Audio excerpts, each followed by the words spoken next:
Queiroz, jornalista. E você? Você está no canal Fluindo Flu. Só que hoje nós não vamos falar de esporte. Hoje nós vamos falar do sal do Himalaia. Você conhece o sal do Himalaia? O sal do Himalaia faz bem à nossa saúde porque contém menos iodo. Ele é basicamente extraído da face setentrional do Monte Everest.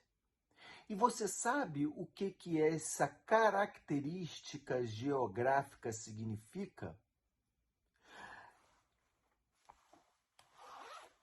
Não significa porra nenhuma, que eu tô te trolando. O Fluminense é campeão. O Fluminense é campeão.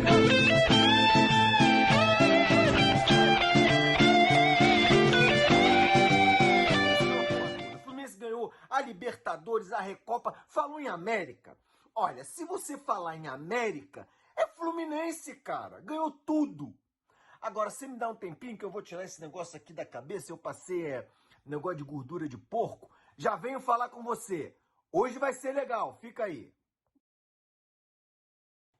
Rapaz, que legal, hein? O Fluminense venceu a LDU.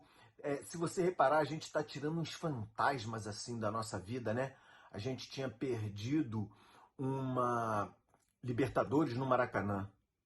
Anos depois, ganhamos uma Libertadores no Maracanã. A gente estava com a LDU engasgada. Eram 2 finais, 2 derrotas. A gente deu uma eliminadinha deles ali no meio do caminho, mas a gente precisava ser campeão. E o Fluminense foi campeão. Hoje a gente vai conversar. Eu vou fazer algo que eu não costumo muito. Eu acho que eu já tinha dito, eu faço muita coisa, eu não estou no Brasil, eu faço muita coisa onde eu estou. Eu trabalho com vídeos, edições. Eu faço isso com o Fluminense porque eu amo o Fluminense, né? Mas hoje eu vou mudar um pouquinho, eu vou falar do jogo, coisa que eu não faço. A gente tem tanta gente boa falando, né, dando opinião. Eu gosto de trabalhar da seguinte forma, aqui no Fluindo Flu. Antes, eu dou a minha opinião sobre o que eu acho que vai acontecer, como deveria correr as coisas. E depois, assim, muito depois, eu tento ser sempre atemporal. Mas hoje é especial, né? Eu vou falar do jogo um pouco, é a primeira vez que eu estou fazendo isso. Eu vou dar notas. Eu queria falar tanto sobre o desempenho dos atletas. Vamos lá. Eu comecei com uma brincadeira, claro, mas eu queria começar fazendo uma pergunta para vocês. O Fluminense jogou bem? Vocês acham assim que foi um partidão? Eu acho que nesse jogo a gente teve altos e baixos. O Fluminense começou apertando a LDU, amassando aquele Fluminense que a gente conhece, sem deixar a LDU passar do meio de campo. Só que o tempo foi passando e o gol não saía. E isso começou a deixar a gente assim um pouco tenso, um pouco preocupado. A minha opinião é que o Fluminense deveria agir como agiu no Fla-Flu desse último campeonato carioca.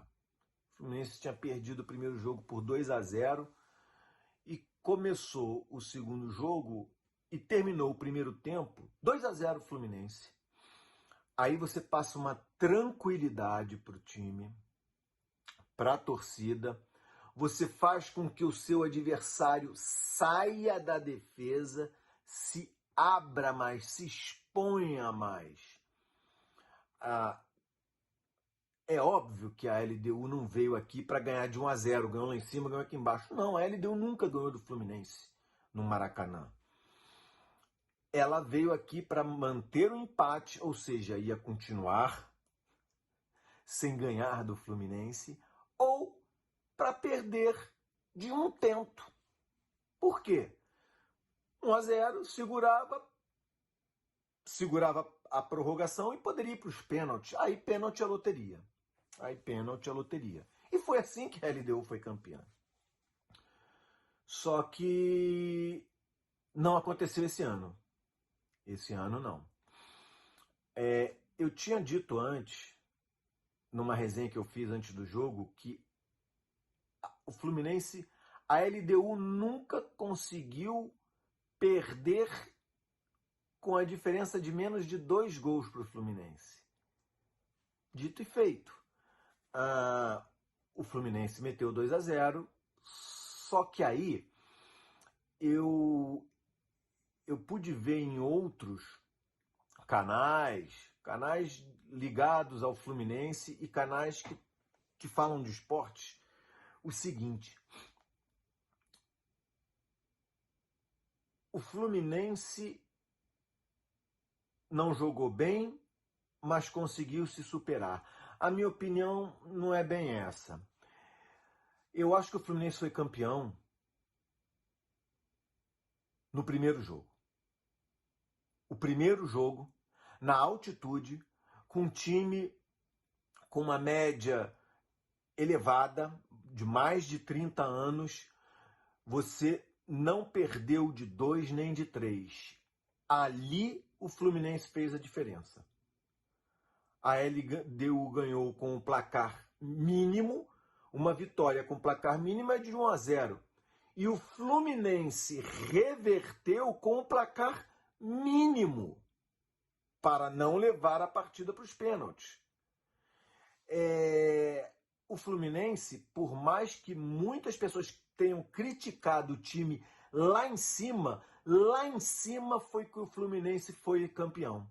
Ele conseguiu reter a LDU. A LDU lá em cima é muito chato. Gente, eu já falei e vou repetir mais uma vez. São 2 quilômetros e 850 metros de altitude. Você abaixa para amarrar o sapato, você sente falta de ar. E lá em cima o Fluminense mandou bem. Incomodou porque veio de um empate contra o Vasco, depois de uma derrota contra... Pronto, o Fluminense não veio jogando bem. Mas a partida contra a LDU em Quito foi fundamental para esse título. Se a LDU fizesse mais um gol, esses 2-0, pode ser que o Fluminense continuasse sendo campeão. Pode ser que na prorrogação o Fluminense fizesse o terceiro. Pode ser que nos pênaltis o Fábio pegasse 2 pênaltis e o Fluminense convertesse todos. Mas, repito, na minha opinião, o Fluminense começou a ser campeão não perdendo de mais de 2 gols em Quito. Fundamental. Eu acho o seguinte, vamos começar a falar de cada jogador e dar as notas. Vamos lá. Fábio. Olha, o Fábio ele não foi muito exigido. Ele fez uma boa defesa, uma defesa que ano passado para ele seria uma defesa considerada tranquila. Eu não estou gostando muito do Fábio esse ano, mas eu entendo que... Eu até fiz uma brincadeira, eu falei que o Fábio é como um motor de Chevette. Ele demora a esquentar, mas depois que ele esquenta, ele funciona muito bem. Eu comentei também que a fisiologia do Corinthians descobriu uma característica no Cássio muito interessante. O Cássio não pode parar. Se começo de temporada a comissão técnica vai fazer um revezamento, que o Cássio não entre neste revezamento. O Cássio perde em reflexo, o Cássio perde em forma física, principalmente reflexo, né? Goleiro é reflexo, né? Puro. E eu acredito que isso aconteça com o Fábio também. De novo, o Fábio, todo início de temporada, ele começa dando uma trupicata. Esse ano ele deu algumas, né? Mas contra a LDU ele não foi muito exigido. A minha nota para ele é 6. Não porque ele falhou ou aconteceu alguma coisa, ele não foi muito exigido. Samuel Xavier. Poxa, o Samuel Xavier, olha, eu costumo acertar, rapaz. As coisas que eu digo, elas se realizam, elas acontecem, eu falo, mas o Samuel Xavier eu errei. E não tem problema nenhum em assumir isso. Eu falei que eu não começaria com Samuel Xavier. Samuel Xavier veio de um tempo inativo e ele não, a princípio não teria ritmo de jogo, então eu não entraria com ele. Pois bem, cruzamento para o primeiro gol, Samuel Xavier. Que bom que ele me calou, que bom que ele provou que eu não estava correto. A minha nota para o Samuel Xavier, não só pelo cruzamento, cara, uma assistência para o gol é uma coisa muito boa, mas não é só por isso não. Achei que ele teve uma boa movimentação, achei que ele jogou bem, 7,5. Thiago Santos, rapaz, essa dupla de zaga, Thiago Santos e Felipe Melo. O Fluminense joga na sua defesa com 4 volantes. É muito doido. O Diniz é muito doido. Só o Diniz. O Diniz é muito doido. O Diniz já tinha sido campeão da Libertadores com um zagueiro de ofício, o Nino. Ora, mas tinha um zagueiro de ofício de seleção, o Nino. O resto, Felipe Melo, todo mundo fala Felipe Melo. As pessoas têm várias opiniões sobre o Felipe Melo. Alguns gostam, outros dizem que ele já é um ex-jogador em atividade, outros não gostam. Mas eu não vejo ninguém comentando isso. Gente, o Felipe Melo é volante. O Thiago Santos é volante. O Fluminense joga com 4 volantes, então, né? É Felipe Melo, Thiago Santos, Martinelli e André. Ah, mas os 2 primeiros estão fazendo papel de zagueiros. Mas não interessa. Eles não são zagueiros de ofício. E o Fluminense foi campeão. O Thiago Santos, quando ele chegou, é uma pena, ainda não tinha um canal, mas eu critiquei muito. O Thiago Santos soltaram fogos no Grêmio, a torcida, e pagaram um Uber. E parece que foi um Uber bom, não foi um Uber qualquer, foi um Uber, aquele Uber patamar alto para levar o Thiago Santos no aeroporto. O Thiago Santos está jogando um bolão. O Diniz, mais uma vez, conseguiu achar dentro do elenco uma posição para os jogadores que ele pede. Thiago Santos foi um pedido dele, Diniz. Thiago Santos jogou muito bem, vem jogando muito bem e jogou muito bem. Eu rogo a Deus que Manuel volte a ser o Manuel de 2022, que o Marlon se recupere de todos os problemas que ele tem tido e que o Antônio Carlos entre no ritmo do dinizismo, porque eu acredito que a gente vai ter uma excelente dupla de zaga. Eu sou grato ao Felipe Melo. O Felipe Melo é um cara que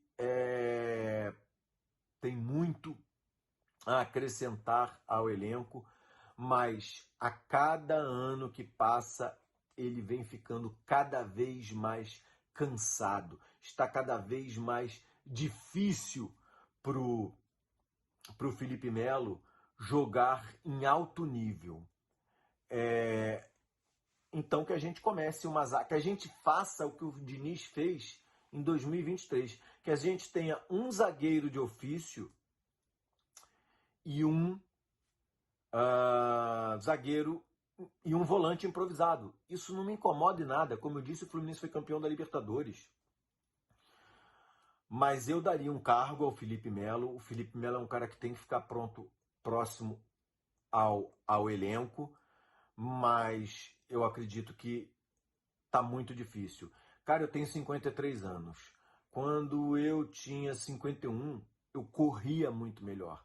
Depois dos 40 anos, depois dos 35 anos, a cada ano que passa, se torna muito mais difícil. Não é a mesma coisa de você ter 23 anos e com 20. Quando você tem 23 anos, com 24 anos, você está melhor, porque você não perdeu vigor físico e você ganhou um ano de tarimba, de aprendizagem, de malandragem, de movimentação. Não acontece quando você tem mais de 35 anos. Um ano faz muita diferença. Minha nota para o Thiago Santos é 8. Felipe Melo. Felipe Melo, ele não começou bem. Chegou um determinado momento que ele foi virar uma bola de um lado do campo para o outro e a bola saiu quicando pela linha lateral. Eu falei, não é jogo para se errar. Bolas viradas assim. Fiquei preocupado, depois ele assentou, não comprometeu. Não acrescentou, não teve aquela bola espetada, aquela virada que deu certo, né? Mas ele também não perdeu aquela bola que foi gol. Então a minha nota, como ele foi médio, a minha nota é na média. 5 para o Felipe Melo. Foi muito mais importante colocando o time para cima do que jogando futebol. Bora lá! Diogo Barbosa. O Diogo Barbosa, ele complementa o lado que o Marcelo não tem, que é vigor físico. Você não vai ver o Marcelo correndo até uma linha de fundo e fazendo um cruzamento. Se ele tiver já na linha de fundo e receber uma bola, o Fluminense trabalha por aproximação, tá todo mundo junto ali. O cruzamento do Marcelo vai ser primoroso. O problema é que você não vê o Marcelo chegando à linha de fundo. O Diogo Barbosa você vê chegando à linha de fundo. Só que o cruzamento dele não é primoroso. Pois é. O cruzamento dele não é aquela coisa que você fala assim, nossa, cruzou muito bem. Poxa, mas ele defende melhor que o Marcelo e tem vigor para ir mais à frente. Só tem um porém. Hoje, todas as bolas que o Marcelo, que o Diogo Barbosa alçou na área, ou ela foi na mão do goleiro, ou ela foi cruzada da intermediária. E se você não colocar, quando você vai fazer um cruzamento da intermediária, ou seja, o tradicional chuveirinho, se você não tem a precisão, se for muito em cima, o goleiro pega. O goleiro está de frente para o que está acontecendo. Se for muito atrás, fica fácil para a zaga. Por quê? Porque a zaga está de frente para onde a bola está vindo. Os nossos atacantes estão de costas. Nós estamos correndo, o chuveirinho vem daqui. O chuveirinho, cara, é uma coisa que tem que ser muito bem executada. Eu não gosto. Porque quando você vai na linha de fundo, é exatamente ao contrário. Você cruza para a parte de trás da área, o zagueiro está de costas. E o nosso atacante está de frente para o gol. Os cruzamentos deveriam vir da linha de fundo, colado na linha. Diogo Barbosa não acertou os cruzamentos. Não fui muito exigido na marcação. Eu não posso dizer que ele não comprometeu porque ele cruzou errado. E a minha nota para ele é 5. André. Poxa, cara, o André é um monstro. O André ele realmente, eu sou muito grato pelo Fluminense ter segurado ter segurado o André no passado. Teve uma proposta milionária e eu sou muito grato do André não ter sido vendido no começo desse ano. Não é a janela que o europeu prefere adquirir jogadores. O europeu prefere adquirir jogadores no meio do ano, porque o calendário deles, inclusive o calendário da onde eu estou aqui também, começa no meio do ano. É verão aí no Brasil, onde a maioria de vocês está me ouvindo, mas agora aqui a gente está no inverno. Então as coisas não acontecem assim, vamos começar uma nova season aqui, não. As seasons começam sempre em junho, julho, porque é quando você está no meio do verão. E eu acho que o André vai ser vendido. Eu sou contra, mas muitas pessoas já me explicaram que é muito necessário. Eu ofereceria 1.200.000 para o André para ele ficar no Brasil. Todo mês. Ah, vai tirar da onde? Não sei. Aposenta o Felipe Melo, que ganha 600 mil. Felipe Melo, Ganso e mais um fez o salário dele. Dinheiro tem, mas não vai acontecer. Bom, vamos lá. O André, ele logo depois que o Ganso começou a papocar, ou seja, ele passou a tocar as bolas mais de lado e menos agudas, quem passou a subir e botar a bola sem ser para os lados, mais para frente, foi o André. E mesmo assim ele marcava, atuava no meio de campo e chegou até a chutar umas 2 bolas lá, foi sem direção. Mas não tem problema, ele foi à frente e chutou. O André é uma máquina, o André é incansável. Ele é técnico e ele tem vigor físico. Convocado para a seleção brasileira, hein? Mais uma vez. Minha nota para o André é 8. Martinelli. O Martinelli, eu acho que o Martinelli, cara, ele não, eu não sei o que está acontecendo, ele não vem jogando o que ele poderia render. Ele não sai do time porque o Alexander também não. O Martinelli é importante porque mantém a faixa etária do Fluminense baixa. Quando precisa de correria, é ele e o André que vão fazer essa correria, mas ele não tem tido precisão nos passes. Ele não tem jogado bem. Eu acho que o Martinelli é aquele jogador que joga muito bem contra um time menor. Nas grandes decisões contra times maiores, o Martinelli dá assim uma fraquejada, mas não comprometeu, correu, ocupou os espaços. Ele jogou bem sem a bola, ele não jogou bem com a bola. Minha nota para o Martinelli é 6. Paulo Henrique Ganso. Cara, eu gosto do Ganso. Eu já vou dizendo que eu gosto do Ganso.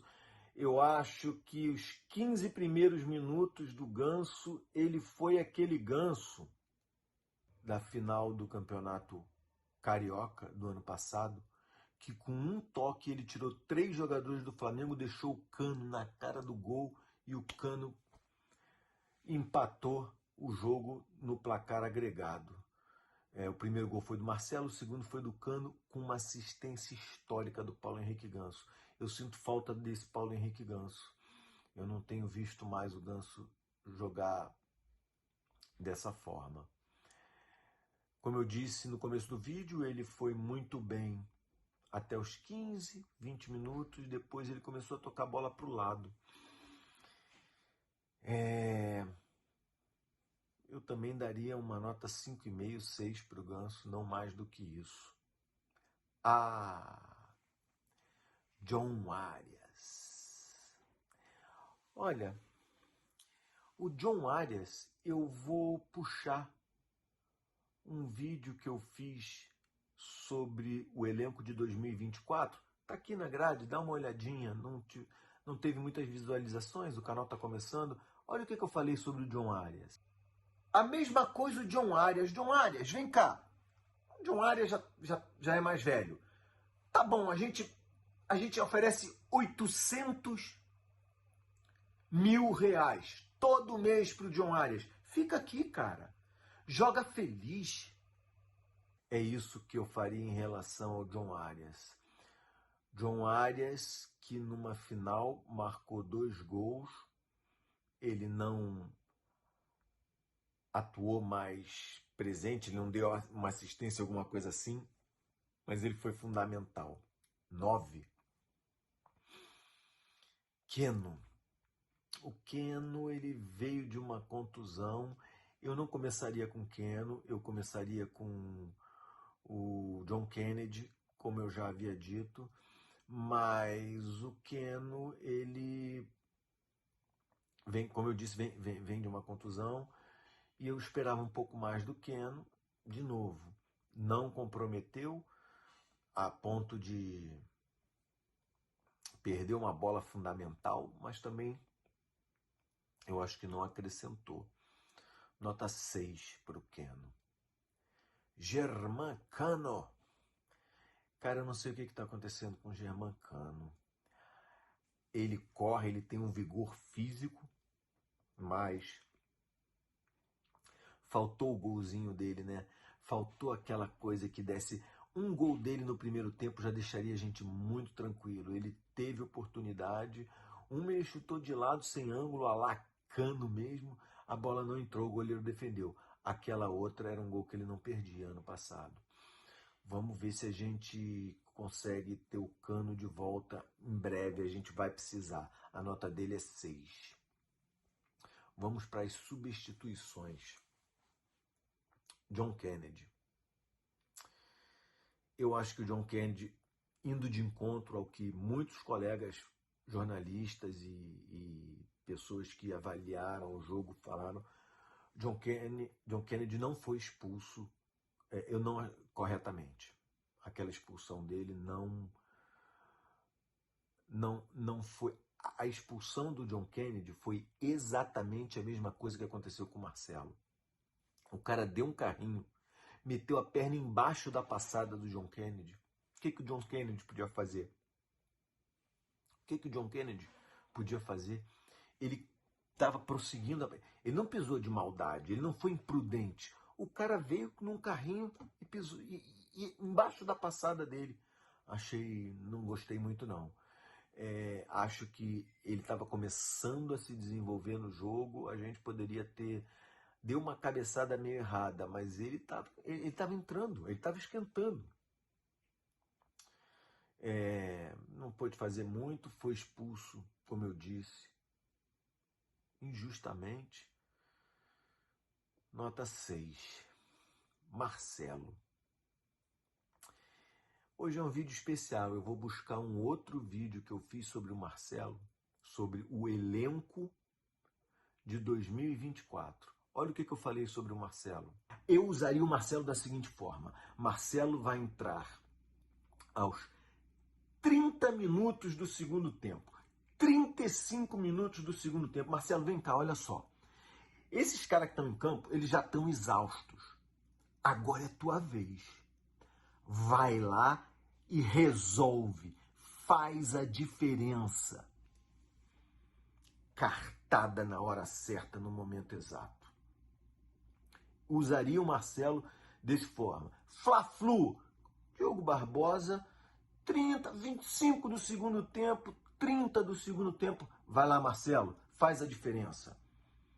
Você acha que esse cara parado na beira de campo, a torcida olhando, caramba, o Marcelo vai entrar, os próprios jogadores, pô, caramba, vem o Marcelo aí. E ele já entra descansado, fresco para fazer o que ele sabe fazer. E aconteceu o que eu falei. Vocês lembram sobre a análise do Diogo Barbosa? O Diogo Barbosa estava errando os cruzamentos. Ou ele cruzava muito próximo ao goleiro, ficava fácil, ou ele cruzava muito antes, a defesa conseguia afastar. O Marcelo começou a colocar essa bola na área no local certo. O goleiro não saía e a zaga não tirava. Marcelo cruzou umas 3 bolas perfeitas. Gostei do Marcelo, não comprometeu a defesa e fez o papel dele. Não foi linha de fundo, como eu disse que ele não iria, mas certeiro, pontual nos cruzamentos. E a malandragem do pênalti? Segurou a bola, o André foi lá, deu um beijinho nele, e o goleiro em cima dele, ele falando com o goleiro, não sei o que, deixou a bola lá na área, quem bateu foi o John Arias. John Arias ficou fora do estresse, a malandragem do bom malandro. Gostei do Marcelo, nota 7,5. Renato Augusto, olha, eu estava preocupado com o Renato Augusto. Renato Augusto até agora não disse ao que veio. Eu entendo que ele estava e está se adaptando ao dinizismo. Hoje, Renato Augusto disse a que veio. Ele não fez o facão, recebeu a bola e sofreu o pênalti. Ele estava no lugar certo, na hora exata, ponto pro Renato Augusto. Gostei. Nota 7,5 e conto com o Renato Augusto. Conto com o Renato Augusto. Eu achava que, como eu disse, eu faria com o Ganso o que o Diniz fez com o Marcelo. Ganso no segundo tempo, Renato Augusto no primeiro. Renato Augusto, cansou? Beleza, Ganso. Esses caras estão cansados. Vai. Vamos lá. Douglas Costa também jogou melhor, entendeu a final, entrou, o Fluminense estava naquela e agora 1-0 e os caras fizeram acontecer. Se movimentou, driblou, foi para cima, fez o time ficar mais agudo. Gostei também. Vou dar a mesma nota que eu dei para o Renato Augusto, 7,5. Gente, Fernando Diniz,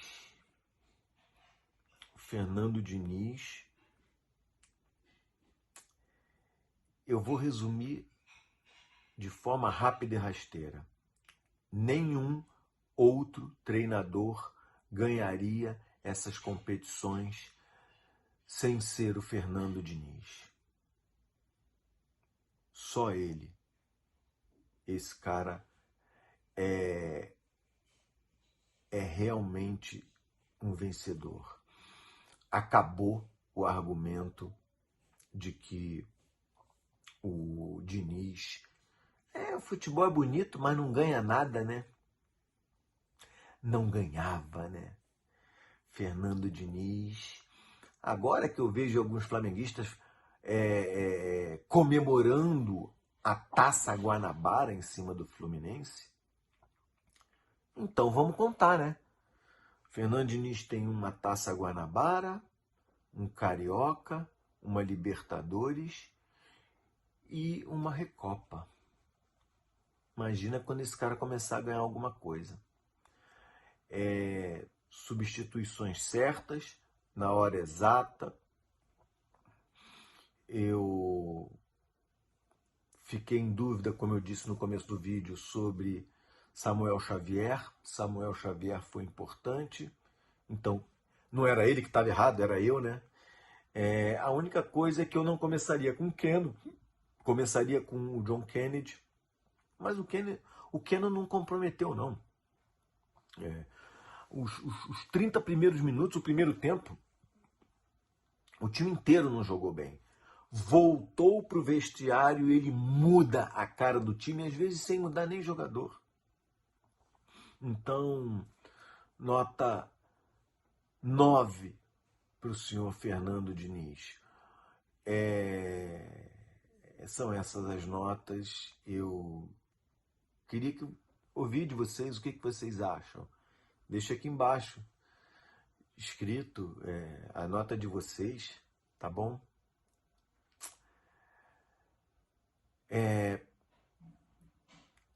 Se vocês chegaram até aqui, muito obrigado. Se inscrevam no canal, compartilhem esse material.